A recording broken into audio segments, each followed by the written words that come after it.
Hi folks, welcome to your latest mwis planning outlook in association with Ellis Brigham.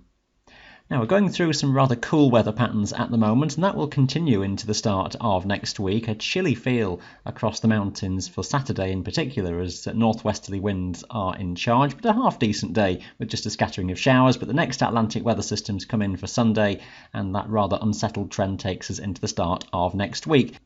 Now that chilly story for Saturday is really emphasised by looking at the freezing level chart. This is the height of 0 Celsius in metres, and this is first thing on Saturday morning, and that is as low as around 600 metres across the Highlands. It could be that a few sheltered glens are close to freezing point too, with a touch of frost in one or two spots. And the freezing level across England and Wales is 800 to 1,000 metres or so first thing. So again, sub-zero on the highest summits early in the morning. Now temperature will lift a little bit as the day goes on, so that freezing level will rise up to the higher slopes with time. Northernmost mountains in Scotland, though, at around 800-900 metres across the far north will stay at freezing point. Around 1,000 to 1,200 metres or so across central parts of the Highlands, so Ben Nevis Plateau, Cairngorm Plateau, likely to be at or even just below freezing point through the afternoon. Likely to be just above freezing on the highest tops in the Lake District and across Snowdonia, but only by a few degrees. As we take things on into Sunday, risk of a touch of frost in the glens of the Highlands, maybe even a few spots in shelter across northern England. And it stays with a freezing level of around 1,000 to 1,200 metres across the Highlands well into the daytime, lifting a little bit as time goes on. But it may still be low enough as the next rain bands come in to see that of some sleet or some snow on the very highest summits. As we take things onwards into the start of next week, we stay in that rather cool pattern as mentioned, then around 1,000 metres or just above as Monday daytime goes on, so expect something a bit wintry once more across the higher tops in the Highlands. There'll be some hail around almost anywhere in the showers that do form through Monday. And as we head to Tuesday and Wednesday, we're maybe a little bit higher on the freezing level, but our very highest mountains are still hovering around freezing point at this time. Here's the synoptic charts for the next few days. Saturday sees an area of low pressure over the North Sea. That's the system that's been around in the past day or so. And that's dragging in that chilly northwesterly wind, which will be at its strongest across more eastern mountains in Scotland in the morning. And it stays a rather brisk wind even well through the daytime. Anywhere exposed to that northwesterly flow will feel distinctly chilly. It'll be a bright day. There'll be some sunshine around, the cloud breaking towards the highest summits, so many tops clearing for periods at least through the day and improving as the day goes on, even if you've got some low cloud around in the morning. A scattering of showers, those with some snow flurries across higher tops, but typically only brief, and there'll be a good amount of dry weather around. I'll just run the sequence through Saturday into Sunday. You'll see that scattering of showers then, even some from the word go, those focused across some coastal districts, locally around across northern England as well. The focus of the showers as we head onwards into Saturday afternoon will eventually get more concentrated towards more eastern regions, so western parts of the Highlands, and especially across the Lake District and Wales. There'll be very few showers left, if any, by the later part of the afternoon, but still expect a scattering towards the Pennines, the Cheviots, and across the eastern side of the Highlands.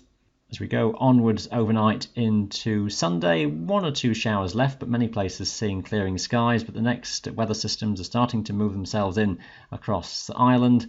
And as we take things to Sunday morning, some pulses of showery rain coming into western coasts, and that will just turn more frequent and more persistent as a front comes in, and wetter conditions developing pretty widely across western hills and mountains through Sunday afternoon, from Wales to southwest Scotland, and maybe a little bit later getting into the Lake District, but it looks as though we go to a rather wet end to the day to many places. The far eastern hills around the Pennines, the Cheviots, and also the far north of Scotland escaping the driest for longest. You may get away with much of the day.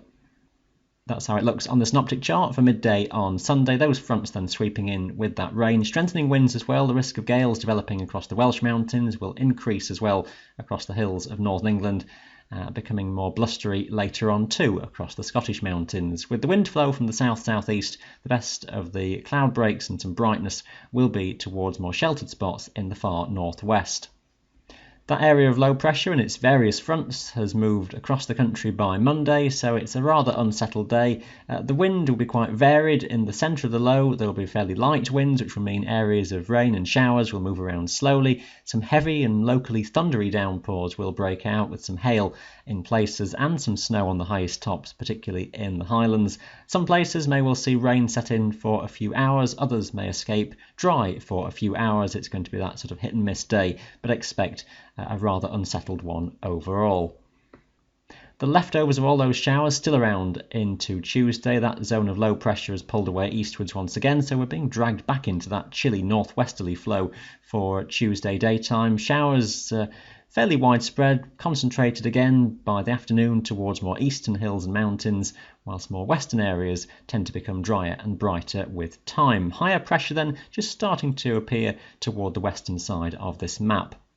I think we'll still find a few showers around into the middle of the week, maybe a bit more scattered, but could just locally cluster together for a while. Again, typically more focused towards the eastern side of the Pennines as we head onwards through the afternoon. A rather cool feel. That wind flow is still originating around from the north, so temperatures are still rather low, but there'll be some sunshine around, and away from any showers, there'll be very clear air across the mountains.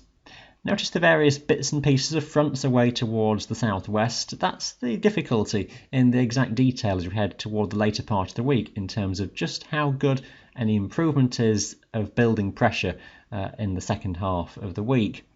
I'll show you how that story evolves. This is just pedalling back briefly to Monday, Tuesday. You'll see that the low moves across us. That's the cool and unsettled conditions. Notice the high to the west and the southwest of us, and the next low that is well out towards the south of Greenland and the eastern side of Canada on this map.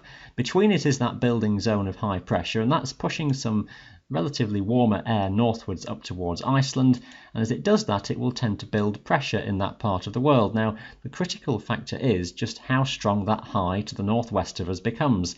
It's whether that high or the high nearer to the Azores becomes the dominant one later next week in terms of just how settled things do get. We're still dragging some rather cool air across into central northern Europe, which will stay in place for a while, and there's rather cool air as well off the other side of the Atlantic, and it's those two zones that will do their best to connect.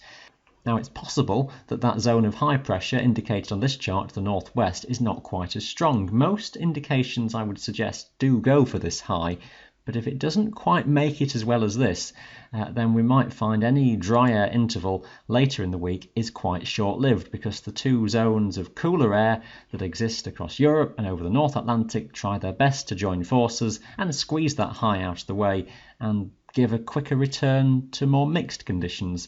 I would suggest, though, for a few days later in the week and possibly even through to next weekend, that higher pressure is nearby. Temperatures are still rather cool because the air is coming around from a sort of northeasterly direction by this stage. There may still be a few showers around, I think more focused across England and Wales, whilst Scotland looks somewhat drier if we are beneath that main zone of high pressure. There'll be still a risk of some frost overnight, with temperatures still dipping away. The daytimes will feel pleasantly warm in some sunshine, and there'll be a little bit of fair weather cloud building up with time. As I say, how long this drier spell lasts is all at the mercy of just where the dominant zone of high pressure builds by the end of next week. So we're getting there slowly, I think, is the best we can say at the moment. That's your planning outlook then, in association with Ellis Brigham. Thanks for watching today. Bye for now.